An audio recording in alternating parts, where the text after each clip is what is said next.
Fenomenal. Bueno, muchas gracias por lo de monstruo, de Google del monstruo. Bueno, hola, ¿qué tal? ¿Cómo estáis todos? Soy José Antonio Martínez. Tengo el privilegio de dar la primera ponencia justo después de comer, que suele ser siempre la más complicada, ¿no? Porque con el jamoncito y todas estas cosas, pues uno se queda muy relajado y además este yo creo que es el evento que tiene los asientos más cómodos en el que yo he estado en mi vida, desde luego, ¿no? Entonces, al final quiero que se os quede alguna cosita clara, ¿no? De lo que os voy a contar hoy, pero sobre todo quiero que no durmáis, por favor. Porque yo alguna vez me he dormido en un cine y yo creo que hoy alguno podría hacerlo, pero voy a intentar que no sea así. Lo primero también, deciros que yo os voy a hablar hoy no de The Future of Advertising, o sea, no voy a hacer caso a los organizadores, yo voy a hablar de The Present of Advertising 100%. O sea, todo lo que os voy a contar hoy es rabiosa actualidad y rabioso presente, ¿no? Pues yo llevo 6 años en Google, he estado trabajando en Google en Canadá, en Google en España, llevando diferentes sectores y bueno, son cosas que están ocurriendo realmente pues todos los días y yo las estoy viviendo. Os quería contar cómo he titulado mi ponencia. Mi ponencia se llama Internet y los momentos de la verdad, ¿no? Que así suena un poquito pretencioso, ¿no? Eso de los momentos de la verdad. Pero yo creo que tiene un poquito de toque marketingiano. Para los que no lo conozcáis, hubo un libro muy famoso en los años 90 de Jan Carlson que se llamaba Los momentos de la verdad. Jan Carlson era el presidente de SAS. SAS eran las líneas aéreas escandinavas y bueno, pues las líneas aéreas se encontraban en una situación muy complicada y Jan Carlson consiguió pues reflotarlas, ¿no? Y de hecho posicionarlas de nuevo como líderes de mercado y desarrolló el concepto de momentos de la verdad, ¿no? Y él definía momentos de la verdad como aquellos momentos en los que los clientes, en ese caso las líneas aéreas, interactuaban con la empresa, tanto con empleados como con el servicio, como con la publicidad, y de alguna manera definían su percepción, ¿no? Y entonces, la verdad es que fue un libro que tuvo mucho éxito, y yo creo que hace 4 años escribí un artículo en Expansión que se llamaba Internet y los momentos de la verdad, y en aquel momento la verdad es que estaba todo más incipiente, ¿no? Pues no había tanto Facebook, no había tanto Twitter, no había tanto YouTube, no había Pinterest, no había muchísimas cosas que tenemos hoy, ¿no? Y yo creo que poco a poco cada vez más vamos entendiendo un poco más de qué va esto de Internet y la interactividad digital y cómo el on y el off se interactúan. Y yo creo que cada vez se está viendo, antes lo decía en una de las ponencias esta mañana, que todo es muy complicado, ¿no? Ahora mismo todo es muy complejo y es complicado entender dónde tienes que centrar. Si tú eres un planificador de medios hoy, yo entiendo que tu vida es un poco complicada, ¿no? Porque dices, pues mira, hace 10 años tenía que planificar la tele, la radio, un poquito de Internet, ahora Internet se ha dividido en 23 cosas diferentes y ahora además tengo mobile y además tengo social media, tengo vídeo en Internet, ¿no? Cada vez es más complicado. Y yo creo que el reto ahora mismo está en intentar entender qué es lo relevante, ¿no? Y por eso el nombre de los momentos de la verdad. La verdad es que cuando en estos entornos se da muchísima información, yo tengo un objetivo hoy que es que os quedéis con 7 cosas. Y si lo consigo, yo creo que estará muy bien, ¿no? Al final quiero que os quedéis con 3 conceptos y 4 datos que iré contando a lo largo de la presentación, ¿no? Y sin más, si os parece, lo de los 7 es porque siempre tiene mucho éxito, ¿no? Está esto de los 7 hábitos, los 7 libros de la sabiduría, los 7 enanitos y 7 novias para 7 hermanos. O sea, en realidad tiene una razón, ¿no? La gente de psicología es que es lo máximo que podemos recordar. O sea, que os voy a poner hoy al límite de lo que podéis recordar en una comida después de haber comido. Sin más, comienzo con esta slide, ¿no? No sé si lo conocéis, pero este es Roger Bannister. Roger Bannister fue la primera persona que consiguió bajar de 4 minutos corriendo la milla. La milla es 1,6 kilómetros, ¿no? Y durante años, decenios y cientos de años, se pensaba que el hombre era incapaz de correr por debajo de 4 minutos la milla, que era inhumano. Lógicamente, Roger Bannister lo consiguió en el año 1954 y ahora pues el récord del mundo de la milla está como en 3:43 o algo así, ¿no? Y seguirá bajando, ¿no? Yo creo que eso es importante para que pensemos en dónde nos ponemos nuestras propias limitaciones, ¿no? O sea, si pensamos que algo es imposible, lógicamente va a ser imposible.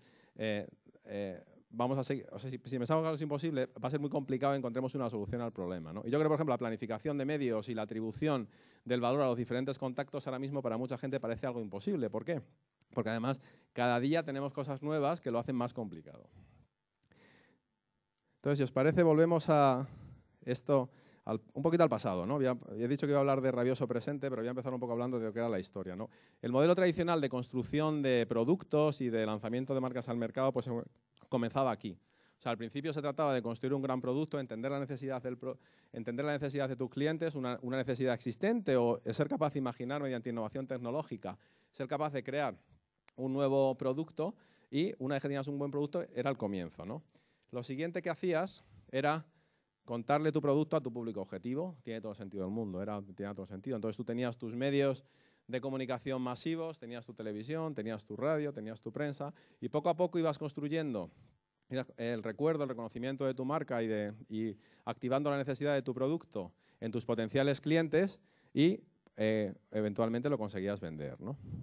Entonces hubo en este mundo, esto además ocurrió en el año 2005, pues Procter, que de alguna manera era la referencia del modelo lineal tradicional de creación de producto, creación de necesidad y venta en el lineal, pues hizo un estudio en el que quería entender cuál era el momento de la verdad. Él le llamó el first moment of truth, que es uno de los conceptos que quiero que recordéis para que no se os olvide. Y después de hacer una investigación en el lineal en puntos de venta, llegaron a la conclusión de que el periodo en el que el consumidor elegía una marca u otra era de 3 a 7 segundos. ¿Okay? O sea, el momento en el que cuando tú pasabas por el lineal y decidías por una marca a otra eran 3 a 7 segundos. Entonces, y le llamaron First Moment of Truth. ¿Por qué? Es un First Moment of Truth, ¿por qué? Porque si pensamos en el modelo tradicional que os decía, creación de producto, lanzamiento de mensajes al mercado y potencialmente ventas, si tú no estabas en el lineal, desde luego que no te iban a vender. O sea, es un momento de la verdad. Podrías haber hecho todo el desarrollo de producto que quisieras, podrías haber hecho toda la comunicación, pero al no estar en el lineal no ibas a conseguir la venta. Y, desde luego, estando en el lineal, lo mejor posicionado que pusieras, ¿no?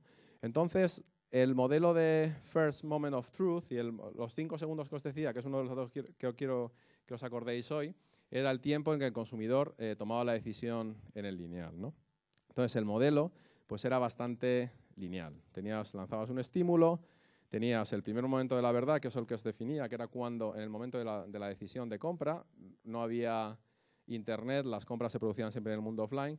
Y luego teníamos el segundo momento de la verdad, que era cuando realmente consumías ese producto o servicio y te formabas una opinión sobre él. O sea, un modelo lineal no era muy complejo comparado con lo que tenemos ahora. ¿Qué ocurre? Pues que el camino que tenemos ahora, desde el punto de vista como profesionales del marketing y de la comunicación, para lanzar nuestros productos al mercado y llegar a los consumidores, pues es bastante más complicado, ¿no? No es lineal como la carretera que vemos en la izquierda, sino que se parece mucho más a lo que vemos a la derecha, ¿no? El proceso por el que un consumidor y por el que una marca llega a un consumidor y consigue realizar una venta es bastante más complicado que una carretera recta, ¿no? ¿Y por qué? Pues porque hay interferencias. ¿Y las interferencias cuáles son? Pues las interferencias se ha comentado mucho durante el día.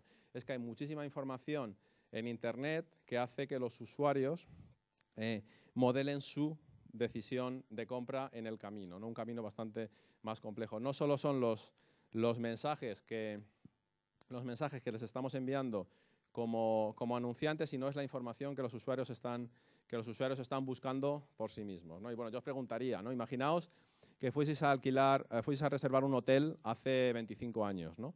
Pues normalmente iríais a un tour operador o a una agencia de viajes y iríais a una reserva a un hotel y os creeríais lo que os contaban, ¿no? Ahora mismo, cuando tú vas a reservar, por ejemplo, un viaje, pues probablemente lo hagas por internet, hagas tu investigación, y el hecho de ver una fotografía que no te guste del hotel, pues probablemente cambie tu decisión de compra. O el hecho de ver un comentario negativo de ese hotel provoque un cambio en tu decisión de compra. O sea, el modelo lineal que teníamos antes, en el que era todo push y pasamos a un modelo pull, pues ha cambiado. El siguiente dato que os quería acordar, que os quedéis hoy, es 10.7, que no sé si alguno sabe lo que es, pero yo os lo voy a contar.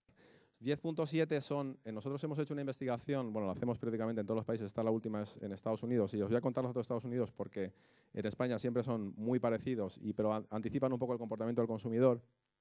10.7 es el número de fuentes de información en media a lo largo de todas las categorías de productos que un usuario, el número de fuentes de información que un usuario busca a la hora de tomar una decisión.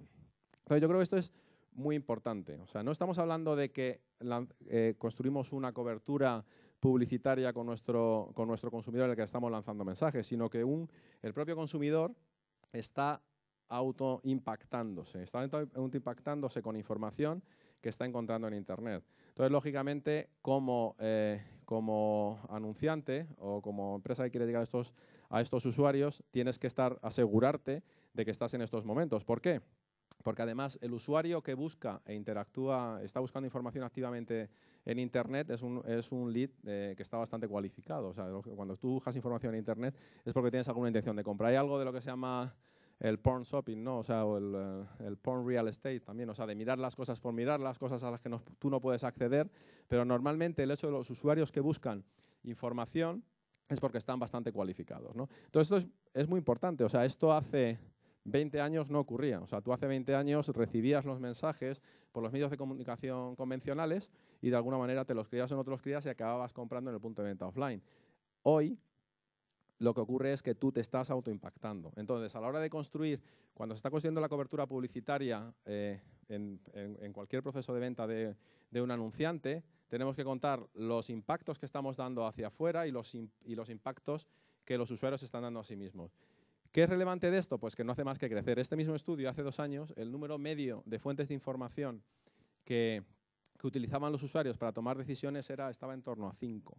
Entonces, se ha hablado también a lo largo del día, cuando le damos poder al consumidor, bueno, nos lo damos a todos nosotros, acabamos utilizándolo, ¿no?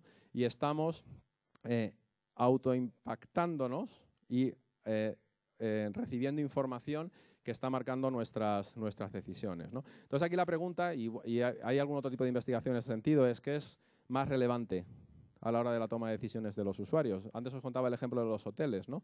El autoimpacto que tú te haces cuando haces una búsqueda de información sobre un hotel, cuando ya estás en el proceso de compra porque tienes interés en tomar las vacaciones, es más relevante que el que obtienes por un medio de comunicación convencional o no convencional, por un banner o por una campaña publicitaria de televisión. Esa es la pregunta, ¿no? Luego, cuando se pregunta a los usuarios cuáles los impactos más relevantes, se habla muchísimo de Internet, muchísimo de opiniones de los usuarios, ¿no? Entonces, se ha hablado mucho de cambiar y de cómo somos capaces de incorporar la información existente en Internet en nuestras planificaciones, en nuestra actividad de marketing. Y yo creo que el que no lo haga pues va a tener realmente serios problemas, ¿no? Porque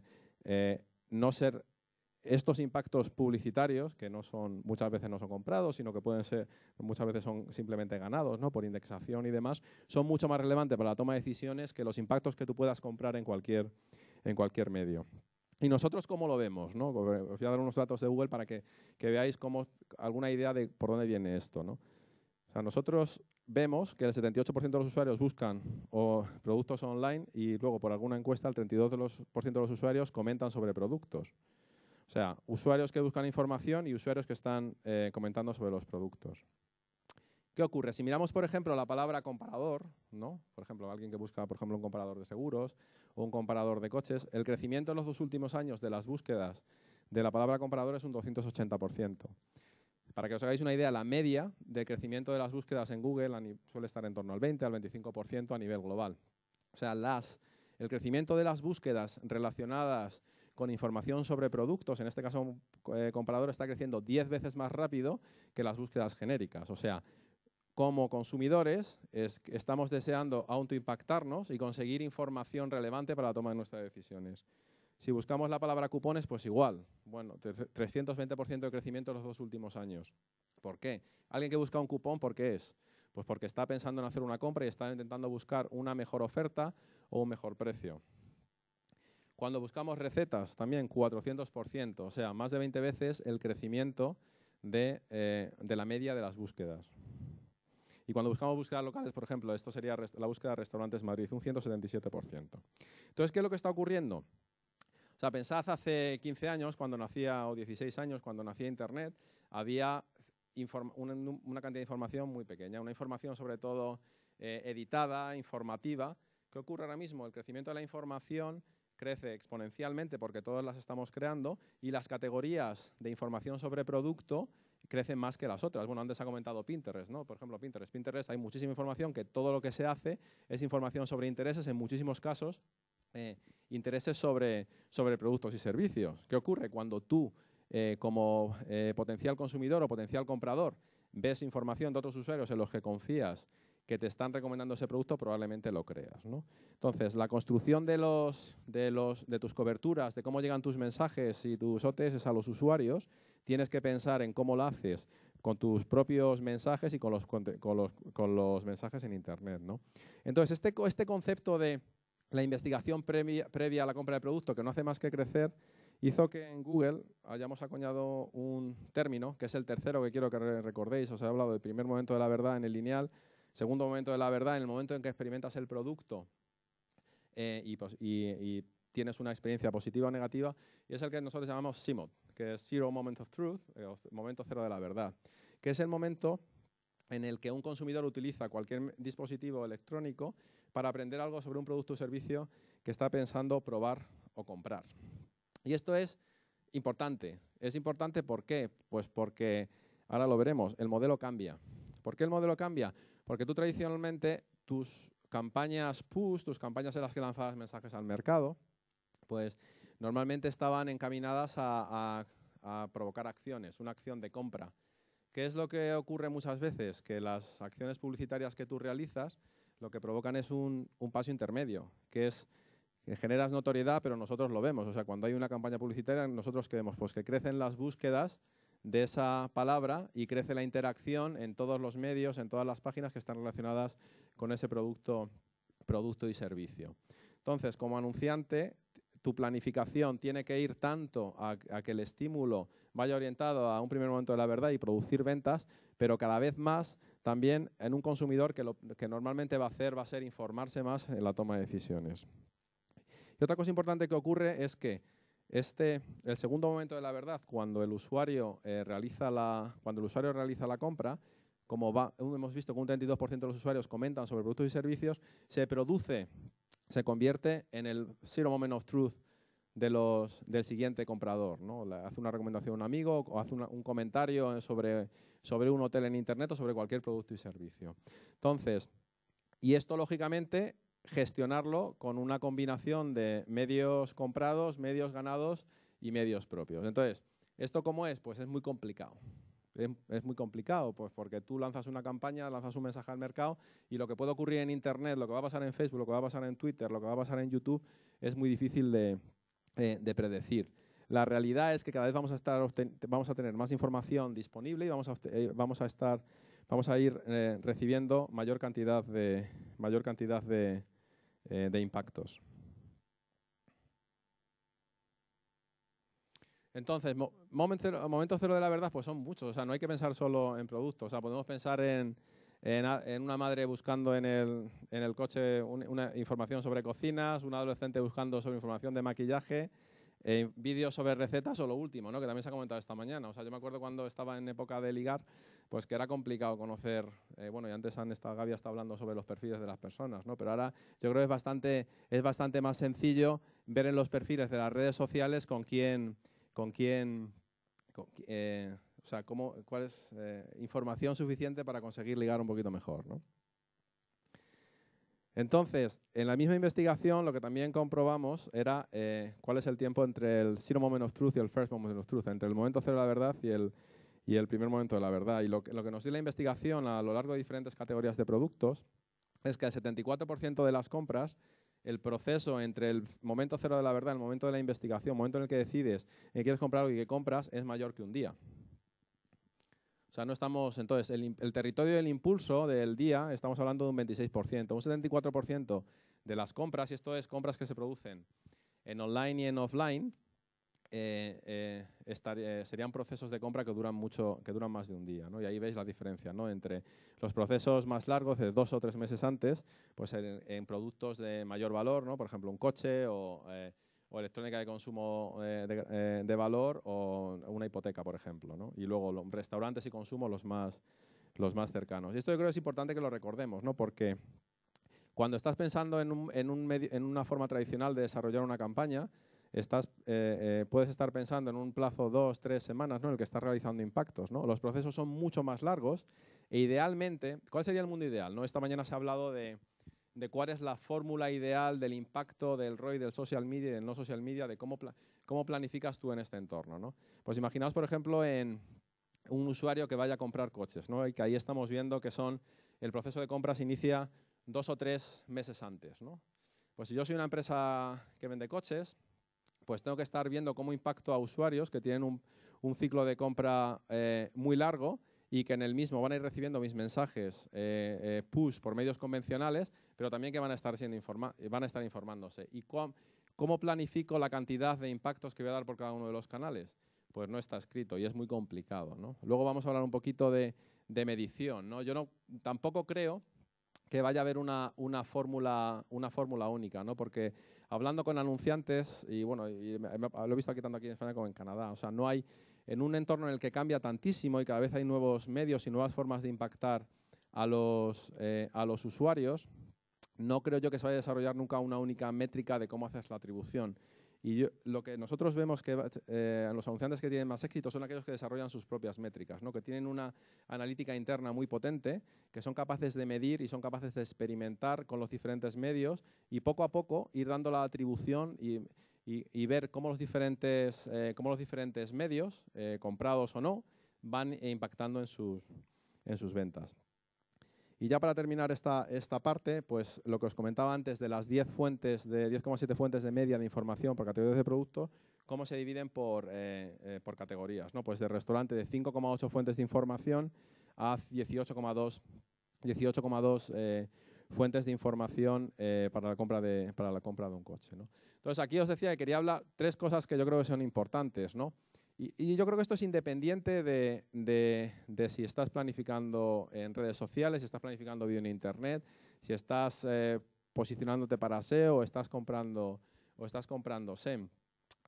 Lo importante es que hay momentos en el proceso de decisión del usuario que van a ser más relevantes que otros y vas a tener que medir. O sea, vas a tener momento cero de la verdad, primer momento de la verdad y luego un momento cuando el usuario experimenta que va a comentar o no. Y yo creo que los tienes que tener muy en cuenta. Y luego los periodos que os decía, ¿no? Los 5 segundos en el lineal, los 10,7 fuentes de información de media y el hecho de que solo el 26% está en el territorio del impulso. Y pasamos, si os parece, a multipantalla, ¿no? Y bueno, os voy a poner esto, que yo creo que este es el momento de la verdad más importante. ¿Sabéis qué es? ¿Sabéis qué es? Pues esto es cuando suena el despertador por la mañana. Este es el momento de la verdad más importante de todos. Y os lo pongo también para que... ¿Sabéis qué porcentaje de gente utiliza que tiene un teléfono móvil que tiene despertador lo utiliza? ¿Quién lo usa aquí? Yo, si soy fabricante de despertadores, estaría pensando en cómo me diversifico, ¿no? Pues es un 98%. Un 98% de la gente que tiene despertador en su teléfono móvil lo utiliza por las mañanas. Entonces, el teléfono nos acompaña en todo momento. Además, ayer me dieron estos datos que me parecieron impresionantes, ¿no? Esto es un estudio de McKinsey de octubre, en el que dice que España, lo pasaré, pero además es público, ¿no? O sea que esto es la conexión al ordenador, el tiempo que están los usuarios conectados, y son 375 minutos al día en España. Además, los que más nos conectaríamos del mundo, ¿no? O sea, 6 horas, ¿vale? O sea, conectados y potencialmente contactables. Pero no solo eso, cuando miras el tiempo de conexión con el smartphone, cuando sumas, te sale 1 hora. O sea, que estamos 6 horas con el PC, 1 hora con el móvil y, bueno, según las estadísticas, el uso de la televisión sigue creciendo. O sea, estamos 4 horas en la televisión, o sea, estamos 11 horas conectados a los medios, ¿no? O sea, yo creo que hay oportunidades para contactar, no ha habido nunca antes en la vida, ¿no? Como hay ahora, eso desde luego. Entonces, el móvil es relevante, ¿no? Y os voy a dar una serie de datos que yo creo que son interesantes, ¿no? Un 35% de los usuarios lo usan el teléfono antes de salir de la cama, o sea, el 98% te despierta y el 35% lo conecta, tanto en los usos más normales es consultar Facebook o consultar el correo electrónico. Un 69% de los dueños de tablet lo usan para jugar. Un 51% de los usuarios de smartphone buscan restaurantes en los mismos. Un 59% de los usuarios lo usan cuando están esperando. Un 70% de los usuarios de tablets lo hacen al ver la televisión. Y lo que os decía antes, ¿no? Un 98% de los usuarios del teléfono lo usan como despertador. Ahora os doy alguna estadística de cómo se distribuye en el tiempo. Entonces, lo que os comentaba antes de ciclos cada vez más complejos en el tiempo, con fuerte información online, ahora se complica muchísimo más porque es que estamos todo el día conectados, ¿no? Estamos todo el día conectados. ¿Y cuál es la tendencia? ¿Vosotros pensáis que vamos a estar más conectados el año que viene o menos? Más ¿Vamos a tener más dispositivos o menos? Pues seguramente vamos a tener muchísimos más, ¿no? O sea que la complejidad va a seguir creciendo. Estos son datos de Google que intentan un poco dar luz de cómo es el uso de estos dispositivos, ¿no? Y cuál es la mejor forma de utilizarlo. El azul sería el uso del desktop, del ordenador, el rojo la tableta y el verde sería un smartphone. Entonces veis como el azul, que sería el del desktop, pues tiene un comportamiento más de trabajo, ¿no? Tiene un pico, empieza a las 9 de la mañana y termina a las 5 de la tarde, el pico del uso del ordenador. El móvil es un poco más incremental, va creciendo a lo largo del día y tiene un pico sobre las 10 de la noche. Y el tablet lo veis ahí, ¿no? Es un vampiro, ¿no? Se despierta por la noche, a las 9 de la noche es cuando tiene el pico, ¿no? Entonces, lógicamente, diferentes usos para cada uno de los dispositivos. Lo interesante también desde el punto de vista de medios tradicionales es el pico, ¿no? O sea, el pico se produce también en prime time. Y cuando ves estadísticas de gente que está viendo la televisión y está utilizando tablets, pues no hacen más que crecer. O sea, la oportunidad de maximizar el uso cross de los diferentes medios, pues son bastante importantes, ¿no? Entonces, nosotros cuando lo estamos analizando, ¿en qué estamos pensando? Pues el PC lo que vemos es un uso más orientado a tarea, o sea, casa y oficina, experiencia individual. La tableta es un uso mucho más de sofá, o sea, de cuando estás en casa relajado, ¿no? Es mucho más para navegación y shopping, entretenimiento y una experiencia compartida. O sea, cuando estás en un tablet, probablemente se lo enseñes a la persona con la que estés sentada y compartas la información. Y el móvil es una compañía constante, ¿no? Siempre va a estar contigo, tiene la posibilidad de la localización en la tienda y es mucho más personal que lo pueda ser una tableta, o un PC, ¿no? Entonces, antes hablábamos de complejidad y lo complicado que es planificar en este entorno. Pues la complejidad va a seguir creciendo. ¿Qué hace Google? Entonces, y daros unos poquitos datos más sobre esto, pues cómo el CMOT o el Zero Moment of Truth se complica por este entorno, ¿no? Un 39% de los usuarios utiliza el móvil mientras lee el periódico, el 80% utiliza el móvil mientras ve la tele, el 70% de los usuarios lo utiliza como ayuda en la compra y el 48% de los usuarios lo utiliza mientras come. O sea, el entorno en el que estamos ganando medios, comprando medios, impactando a otros usuarios, no va a hacer más que complicarse. Y si no somos incapaces de medirlo, vamos a ser incapaces de manejarnos en este entorno. Unas ideas de qué está haciendo Google en este entorno. O sea, nosotros lo que vemos es un crecimiento cada vez mayor del uso de medios electrónicos. Ya lo habéis visto antes, las 7 horas que decía el estudio de McKinsey. Entonces, aparte de nuestra estrategia en buscadores, que sigue creciendo, o sea, y en buscadores es una forma tanto de comprar medios como de ganar medios, ¿no? Eso en función de cómo lo haga cada uno. En móviles, lógicamente, Android, el último dato que se ha publicado, se activan 850.000 al día, que para que os hagáis en todo el mundo, que es 3 veces el número de niños que nacen al día, para ponerlo en perspectiva. En social tenemos Google+, por todo lo que os contaba de los comentarios de los usuarios. El último dato son 90 millones de usuarios. YouTube, lógicamente, con 800 millones de usuarios, 16 millones en España y una tasa de crecimiento. Y luego una área muy interesante, que está muy relacionada con el Zero Moment of Truth y con la conversión, que es todo el área que tenemos en comercio, donde hemos lanzado Google Wallet, que te sirve para pagar en locales y sitios físicos y es capaz de agregar tu información de tarjeta de crédito y tus cupones. Y luego lo último, que quizás es más conocido en el entorno de agencias o en el entorno de medición, que es todo el ecosistema de medición, ¿no? Todo lo que se ha construido alrededor de los productos de DoubleClick o de Invite Media, que lo que permiten hacer es una gestión integrada de lo que sería la planificación, la compra, la gestión de la creatividad y el reporting y la optimización de los medios. ¿Y por qué lo vemos así? Pues porque en un entorno como el que estamos viendo, en el que no hace más que crecer el uso de medios digitales, el número de impactos va a seguir creciendo, el ser capaz de medir el impacto que está teniendo en tu negocio, esos impactos va a ser fundamental. Y si no, el no tener información de cómo están funcionando tus planificaciones, pues hará que no puedas tener éxito. Y la cantidad de datos crece de manera exponencial. Entonces, para terminar, recordaros los 7 puntos que quería que recordásemos. Lo primero, los 5 segundos en el lineal, el first moment of truth. Y la idea de los 5 segundos es que no todos los impactos y no todos los momentos son iguales, ¿no? Y la recomendación sería conoce tus momentos de la verdad, porque la posibilidad de impactar a los usuarios no va a hacer más que crecer. Los 10.7 fuentes de información de media que los consumidores utilizamos para tomar decisiones de productos y servicios, la recomendación sería asegurar la presencia, ¿no? O sea, si no tienes contenidos, antes hablaban del magnetic content, si no tienes contenidos relevantes e indexación en la red, cuando los usuarios estén buscando información de tus productos y servicios o informándose sobre ella, no vas a estar disponible. El 74% de las compras que no se producen por impulso en el último día o en el lineal, si no eres capaz de medir la relevancia a lo largo de procesos de compra que pueden durar 2 o 3 meses de los diferentes impactos, serás incapaz de maximizar. Y luego el 98% de los usuarios que utilizan el móvil como despertador, que es un poquito más anecdótico, es importante el hecho de estar siempre conectado. Yo recuerdo, por ejemplo, en Canadá que tenía clientes de banca que la mayor parte de las ventas de hipotecas las hacían los domingos cuando las oficinas estaban cerradas, ¿no?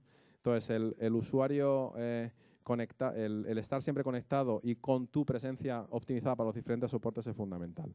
Y lo último, los momentos 0, primero y segundo, ¿no? Maximizar tu presencia. Para terminar, una cosa os decía al principio que os iba a hablar sobre no sobre el futuro, sino sobre el presente, y es sobre el futuro, ¿no? Hace poco me dijo alguien que el futuro está pasando hoy, lo que pasa que no ocurre de manera igual para todas las personas y en todos los sitios. Y tiene muchísima razón, ¿no? O sea, si lo pensáis ahora mismo en Borneo hay gente que vive en el Paleolítico, hay mucha gente que está viviendo la revolución industrial y gente que está en la revolución agrícola, ¿no? Y hoy hay muchas empresas y muchos anunciantes y muchas agencias que están viviendo el que vosotros podéis pensar como potencial futuro. Y al final lo que se trata es qué experiencia queremos tener hoy. Y con eso, muchísimas gracias por vuestra atención y si tenéis alguna pregunta. Muchas gracias, José Antonio. Entonces, ¿qué hacemos? ¿Tenemos que estar en Google para anunciarnos en AdWords o tenemos que estar en Facebook, en el otro gran player, para anunciarnos ahí con el tema de las amistades y el like it? A ver qué conclusión podemos sacar. Y encima, ¿qué competencias para ti? Porque es verdad que sois los grandes players ahora mismo. Google, Facebook. Facebook tiene más datos que tú ahora mismo de sus usuarios. ¿Qué va a pasar? Yo creo que tienes que estar en lo que te funcione, ¿sabes? Yo no creo que tengas que estar en ningún sitio porque sí, porque ahora mismo lo que ocurre es que hay cada vez más medios y cada vez va a haber más. O sea, no es que hoy haya muchos medios, mañana va a haber más y pasado mañana va a haber más. Entonces, el único que va a poder decidirlo es el anunciante, medir la eficacia de su inversión y medir lo que funciona. Yo creo, es un hecho que cada vez hay más posibilidad de impactar a los usuarios. Si en función de mis estrategias, pues seguramente haría estrategias en social, haría estrategias en vídeo online, estrategias en buscadores. Bueno, pues es una recomendación. Pero sí es verdad que gigantes sois dos, ¿no? Dos players. Estáis vosotros, está Facebook. Y Facebook está muy fuerte porque tiene más datos de sus usuarios, gracias a que dejamos ahí toda nuestra vida personal, privada, laboral dentro, que vosotros ahí, esa es una desventaja que tenéis, ¿no? Si se puede decir así, no sé. Yo creo que yo creo que puede ser cierto. O sea, yo creo que lo que ocurre también es que hay que ver los espacios emocionales, ¿no? Que comentaba también Gaby antes, ¿no? O sea, hay que ver qué usuarios quieren ser impactados, cómo y cuándo, ¿no? Y en qué partes de tu esfera privada quieres a la que lleguen los anunciantes, ¿no? Yo creo que realmente estamos en un entorno de tanto cambio que no hay que pensar tanto en la posición en la competitiva a la que está cada empresa hoy, sino cómo evoluciona en el tiempo. Pero los dos queréis ser número uno, hay que decirlo. Los dos queréis ganar. Pero bueno, ¿alguien quiere preguntar sobre este tema un poco delicado o sobre cualquier otro tema? O si no, seguimos ya con el próximo speaker. No veo ningún dedo ni nada, nadie se mueve. Pues muchísimas gracias. Gracias por estar aquí.